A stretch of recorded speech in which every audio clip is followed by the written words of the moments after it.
Hi friends, welcome back to my YouTube channel. ನಾನಿವತ್ತು ಆರೋಗ್ಯಕರವಾದಂತಹ ಬ್ರೇಕ್ಫಾಸ್ಟನ್ನು ಮಾಡ್ತಾ ಇದ್ದೀನಿ. ನಾವು ದಿನನಿತ್ಯದಲ್ಲಿ ಏನಾದರೂ ಒಂದು ಬ್ರೇಕ್ಫಾಸ್ಟು ಮಾರ್ನಿಂಗ್ ನಾವು ಮಾಡಿಕೊಳ್ಳೇಬೇಕಾಗುತ್ತೆ. ಅದರಲ್ಲೂ ಕೂಡ ಒಂದು ಬೀಟ್ರೂಟು ಮನೆಯಲ್ಲಿದ್ದರೆ ಸಾಕು. ಇದನ್ನು ನೀವು ಒಂದು 5 ನಿಮಿಷದಲ್ಲಿ ಮಾಡ್ಕೊಳ್ಬೋದು.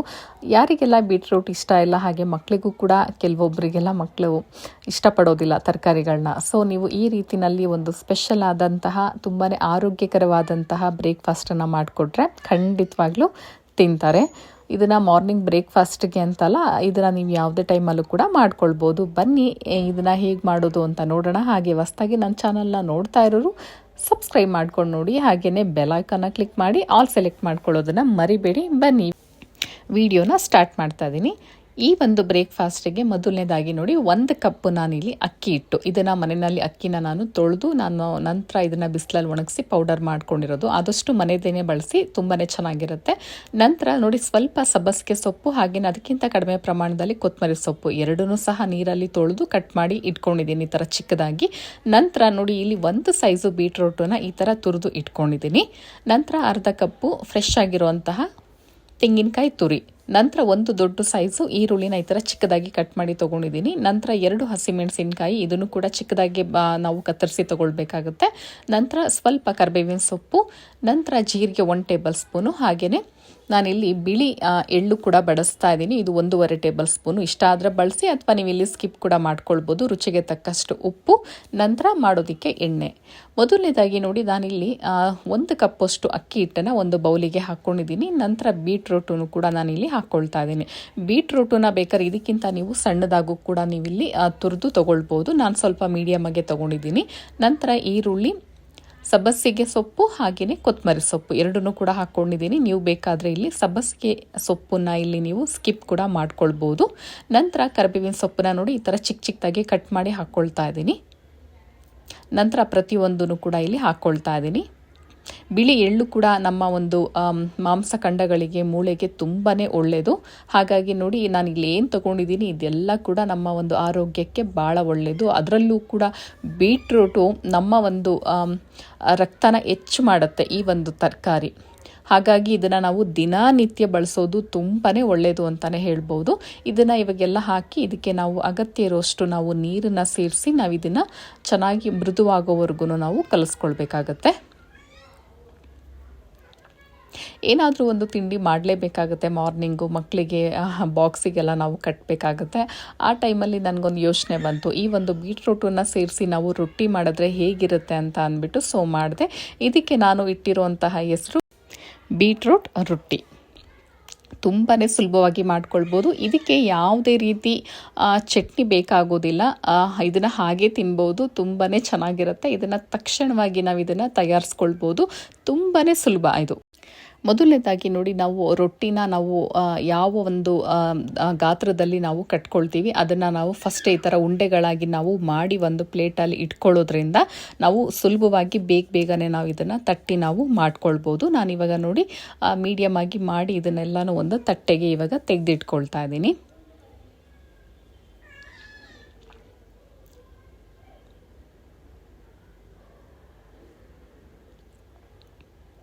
ನಾನು ತಗೊಂಡಿರುವಂಥದ್ದು 1 ಕಪ್ಪು ಅಕ್ಕಿ ಹಿಟ್ಟಿಗೆ ಸುಮಾರು 6 ರೊಟ್ಟಿಗಳಾಗುತ್ತೆ.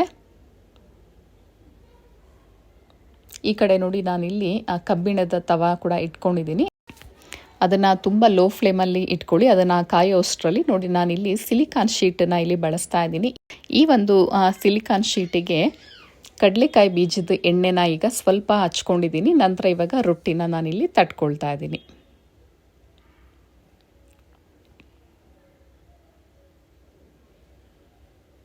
ನಾನಿಲ್ಲಿ ತುಂಬ ತೆಳುವಾಗಿ ನಾನು ಇದನ್ನು ಅಂದರೆ ತಟ್ಕೊಳ್ತಾ ಇದ್ದೀನಿ. ನೀವು ಬೇಕಾದರೆ ದಪ್ಪ ಬೇಕು ಅಂದರೆ ನೀವಿಲ್ಲಿ ದಪ್ಪವಾಗಿ ಕೂಡ ನೀವಿಲ್ಲಿ ಇದನ್ನು ತಟ್ಕೊಳ್ಬೋದು. ಅಥವಾ ಸಿಲಿಕಾನ್ ಶೀಟ್ ಇಲ್ಲ ಅಂತಂದರೆ ಯಾವುದಾದ್ರೂ ನೀವು ಇಲ್ಲಿ ಪ್ಲಾಸ್ಟಿಕ್ ಕವರ್ನ ಕೂಡ ಇಲ್ಲಿ ಬಳಸ್ಕೊಳ್ಬೋದು. ಬಟ್ ಚೆನ್ನಾಗಿರುವಂತಹ ಒಂದು ಪ್ಲಾಸ್ಟಿಕ್ ಕವರ್ನ ತೊಳೆದ್ಬಿಟ್ಟು ನಂತರ ಒಂದು ಒಣಬಟ್ಟೆನಲ್ಲಿ ಒರೆಸಿ ನೀವು ಮಾಡ್ಕೊಳ್ಳಿ. ನೋಡಿ, ನಾನಿಲ್ಲಿ ಮೀಡಿಯಮ್ ಆಗಿ ರೊಟ್ಟಿನ ತಟ್ಕೊಂಡಿದ್ದೀನಿ. ಇಲ್ಲಿ ತವ ಕೂಡ ಕಾದಿದೆ. ಅದಕ್ಕೆ ನಾನು ಇವಾಗ ಸ್ವಲ್ಪ ಎಣ್ಣೆನ ಈ ಥರ ಹಂಚಿನ ಮೇಲೆ ಸವರ್ಕೊಳ್ತೀನಿ.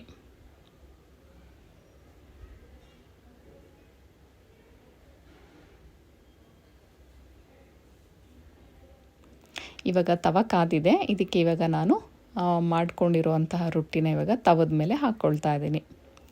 ಇದರಲ್ಲಿ ಜೀರಿಗೆ, ಹಾಗೆ ಸಬ್ಬಸಿಗೆ ಸೊಪ್ಪು, ಬೀಟ್ರೋಟು, ಅಕ್ಕಿ ಹಿಟ್ಟು ಪ್ರತಿಯೊಂದು ಕೂಡ ನಾವಿಲ್ಲಿ ಎಲ್ಲ ಕೂಡ ಆರೋಗ್ಯಕ್ಕೆ ಒಳ್ಳೆಯದನ್ನೇ ನಾವಿಲ್ಲಿ ಹಾಕಿ ನಾವು ಮಾಡ್ಕೊಳ್ಳೋದ್ರಿಂದ ನಮ್ಮ ಒಂದು ದಿನನಿತ್ಯದಲ್ಲಿ ಈ ಥರ ಒಂದು ಬ್ರೇಕ್ಫಾಸ್ಟ್ ಇರೋದ್ರಿಂದ ನಮ್ಮ ಆರೋಗ್ಯ ಕೂಡ ತುಂಬಾ ಚೆನ್ನಾಗಿರುತ್ತೆ ಅಂತಲೇ ಹೇಳ್ಬೋದು. ಇವಾಗ ಒಂದು 2 ನಿಮಿಷ ಬಿಟ್ಟಿದ್ದೆ, ಅಂದರೆ ನಾನು ಇದನ್ನು ಲೋ ಫ್ಲೇಮಲ್ಲೇ ಬೇಯಿಸ್ಕೊಂಡಿದ್ದೀನಿ. ನಂತರ ಇವಾಗ ನೋಡಿ ಸಿಲಿಕಾನ್ ಶೀಟನ್ನು ತೆಗೆದಿದ ಮೇಲೆ ಅದ್ರ ಮೇಲ್ಗಡೆ ಸ್ವಲ್ಪ ಈ ಥರ ಎಣ್ಣೆನ ಹಚ್ಕೊಳ್ತಾ ಇದ್ದೀನಿ. ಇವಾಗ ಇದನ್ನು ಉಲ್ಟಾ ಮಾಡ್ಕೊಳ್ಳೋಣ.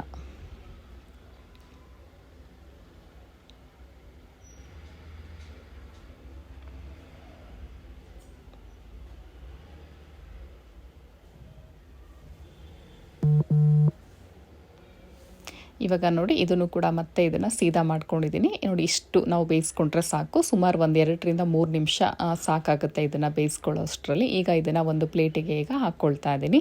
ಈಗ ಮತ್ತೊಂದನ್ನು ಕೂಡ ನಾನು ಇವಾಗ ರೊಟ್ಟಿನ ತಟ್ಕೊಂಡಿದ್ದೀನಿ. ಈಗ ತವ ಮೇಲೆ ಈಗ ಎಣ್ಣೆ ಹಚ್ಕೊಂಡು ಮತ್ತೊಂದು ನಾನೀಗ ರೊಟ್ಟಿನ ಬೇಯಿಸ್ಕೊಳ್ತಾ ಇದ್ದೀನಿ.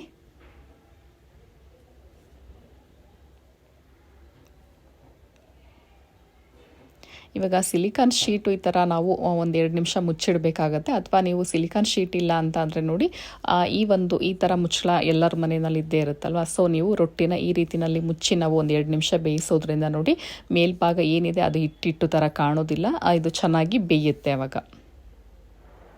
ಇವಾಗ ಮತ್ತೊಮ್ಮೆ ನಾನು ಇದಕ್ಕೆ ಎಣ್ಣೆನ ಹಚ್ಕೊಳ್ತಾ ಇದ್ದೀನಿ.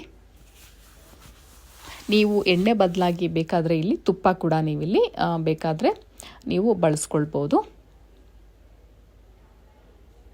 ನೋಡಿ ಇವಾಗ ಈ ರೊಟ್ಟಿ ಕೂಡ ಇವಾಗ ಬೆಂದಿದೆ. ಇದನ್ನು ಕೂಡ ಇವಾಗ ನಾನು ತಟ್ಟೆಗೆ ಹಾಕ್ಕೊಳ್ತಾ ಇದ್ದೀನಿ.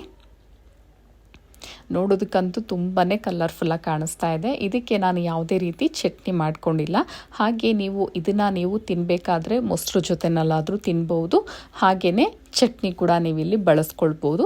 ಅಥವಾ ಎರಡೂ ಬೇಡ ಅಂತಂದರೆ ನೀವು ಇದನ್ನು ಹಾಗೆ ತಿನ್ಬೋದು. ಯಾಕೆ ಅಂತಂದರೆ ಇದರಲ್ಲಿ ಸಂಪೂರ್ಣ ಹಸಿಮೆಣಸಿನ್ಕಾಯಿ ಖಾರಕ್ಕೆ, ಹಾಗೆ ಉಪ್ಪು, ನಂತರ ನಾನು ಇದಕ್ಕೆ ತರಕಾರಿಗಳು, ಕಾಯಿ ತುರಿ, ಜೀರಿಗೆ ಎಲ್ಲ ಹಾಕಿರೋದ್ರಿಂದ ತಿನ್ನಬೇಕಾದ್ರೆ ತುಂಬಾ ಚೆನ್ನಾಗಿರುತ್ತೆ.